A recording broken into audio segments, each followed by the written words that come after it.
أعوذ بالله من الشيطان الرجيم. الرحمن الرحيم.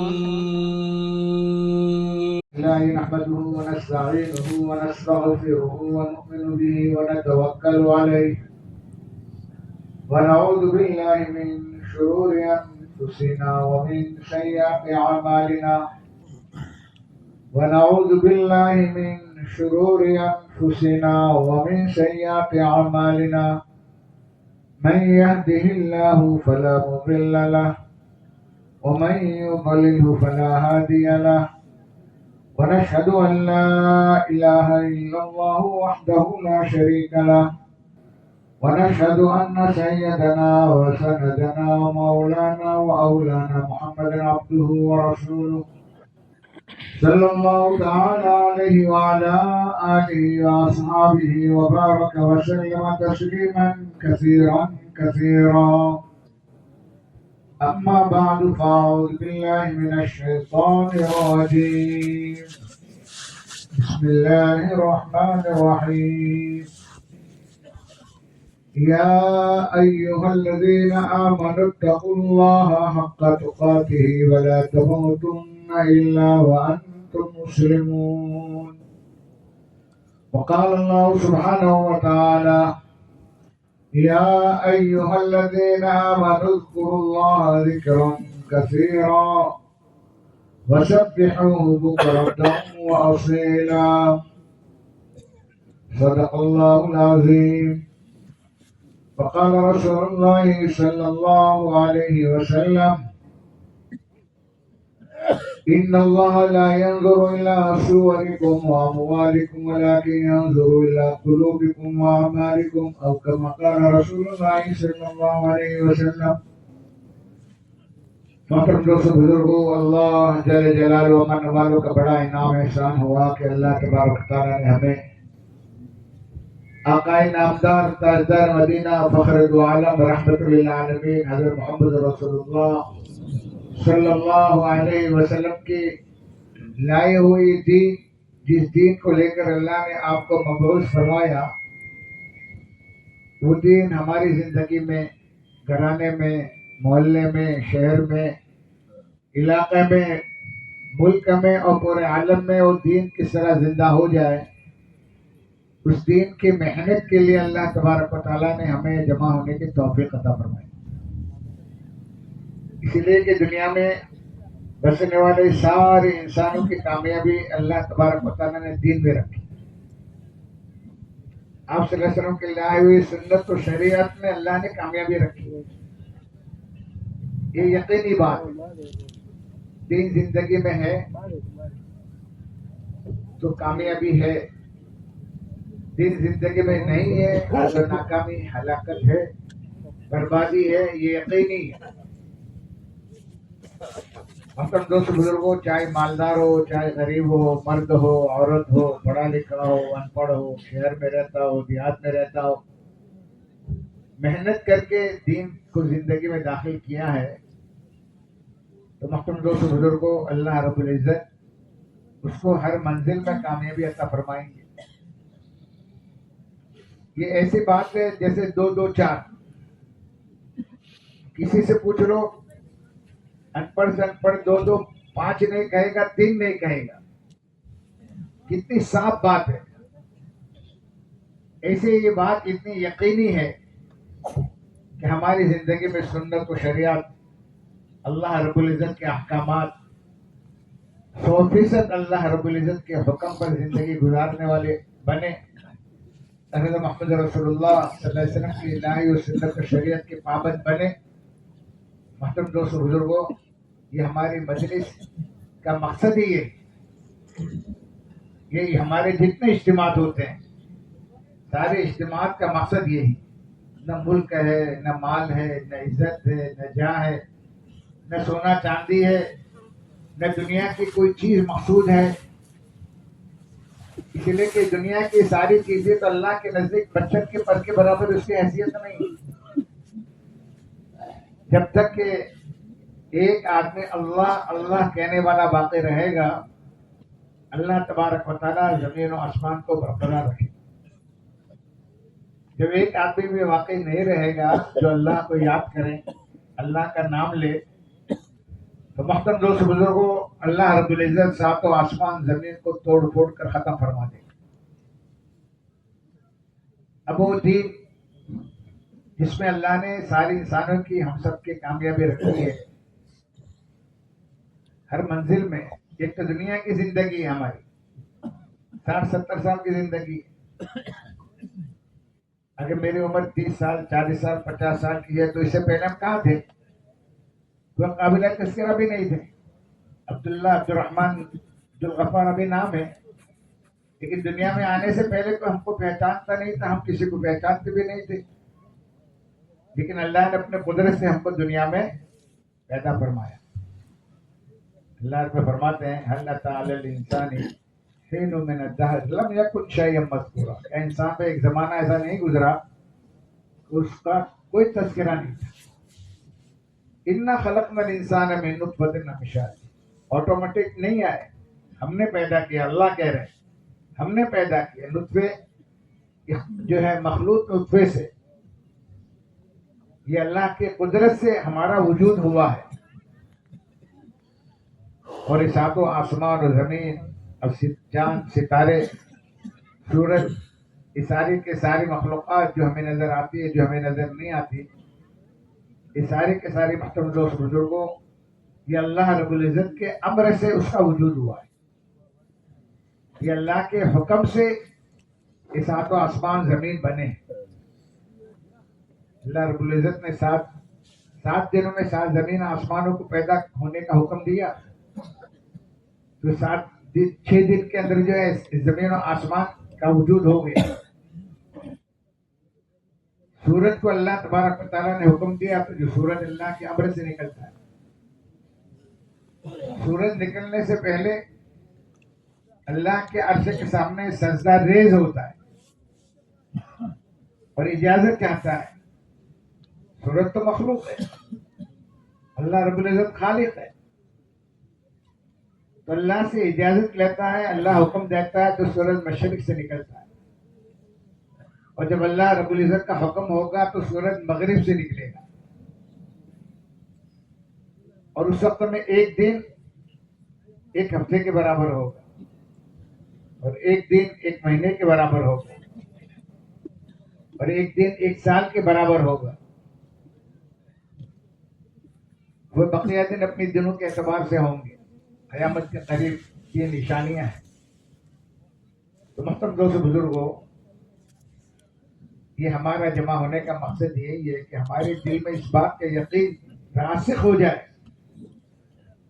کہ کرنے دھرنے والی ذات اللہ رب العزت کی ہے، جو اللہ اکبر، جو ذات بڑی ہے۔ اللہ بڑے ہیں، اللہ کے احکامات بڑے ہیں۔ یہ ساری زمین، آسمان، ساری چیزیں اللہ کے حکم کے ساتھ میں جکڑی ہوئی ہے۔ یہ ساتوں آسمان زمین اللہ کے حکم کے تابع ہیں۔ جب تک اللہ چاہے گا تب تک یہ آسمان برقرار رہے گا۔ اللہ نے اس کو پکڑے رکھا ہے۔ ان اللہ یمسک السماوات والارض ان تزولا ولئن زالتا ان امسکہما من احد من بعدہ، کہ اللہ تبارک و تعالیٰ آسمان و زمین کو جو پکڑے ہوئے، اگر اللہ تبارک و تعالیٰ جو اس کو چھوڑتے ہیں، کوئی طاقت جو اس کو جو ہے روکے رکھے۔ یہ نظام ایک تو ظاہری ہے جو ہمیں نظر آتا ہے، اور جو ایک نظام غیبی ہے۔ انسان کے جسم میں ایک ظاہری نظام ہے، آنکھیں دیکھ رہی ہیں، زبان بول رہی ہے، کان سن رہے ہیں، ظاہر میں نظر آتا ہے۔ میں بول رہا ہوں، کان سے سن رہا ہوں، آنکھوں سے دیکھ رہا ہوں، دماغ سے سوچ رہا ہوں، اور ایک غیبی نظام ہے جو ہمیں نظر نہیں آتا، کہ کب تک انسان جو ہے ان اعضاء سے فائدہ اٹھائے گا، جب تک کہ اس کے اندر روح ہے جو غیب میں ہے۔ روح نظر نہیں آتی، روح جو ہے نظر نہیں آتی، لیکن اس کی نشانیاں کیا ہیں؟ کہ انسان بولتا ہے، آنکھوں سے دیکھتا ہے، کان سے سنتا ہے، دل دماغ سے سوچتا ہے، تو کہتے ہیں انسان زندہ ہے۔ جب روح نکل جاتی ہے پھر انسان نہ آنکھیں دیکھ نہیں سکتا. وہ پہلوان مضبوط ہے، جسم ایسے ہی ہے، دیکھنے میں وہی آنکھیں ہیں، وہی دو کان ہیں، وہی زبان ہے، وہی دل دماغ ہے، لیکن اندر سے روح نکل گئی تو محترم دوستو بزرگوں وہ انسان بے جان ہو جاتا ہے. اور روح کیا چیز ہے؟ وہ اللہ رب العزت کا حکم ہے. مشرکین مکہ نے رسول اللہ صلی اللہ علیہ وسلم سے سوال کیا تھا. مشرکین مکہ جو جاہل تھے، اہل کتاب جو تھے، ان کے پاس میں علم تھا، تو اہل کتاب سے، اہل کتاب یہود و نصارہ، ان سے جو ہے انہوں نے پوچھا. 3 سوال کیے تھے انہوں نے. ایک سوال تو کیا تھا کہ سکندر ذوالقرنین کون ہے. دوسرا اصحاب کہف کے بارے میں پوچھا تھا کہ اصحاب کہف کون ہے. اور تیسرا روح کے بارے میں جو ہے مشرکین مکہ کو انہوں نے کہا کہ 3 سوال رسول اللہ صلی اللہ علیہ وسلم سے جا کے کرو، اگر سچے نبی ہوگو تو تم کو اس کا جواب دیں گے. اس میں سے جو ہے ایک سوال یہ تھا کہ روح کیا چیز ہے. تو آپ صلی اللہ علیہ وسلم کے پاس میں مشرکین مکہ آئے اور پوچھا تو آپ صلی اللہ علیہ وسلم کوئی بات اپنی طرف سے نہیں کہتے تھے.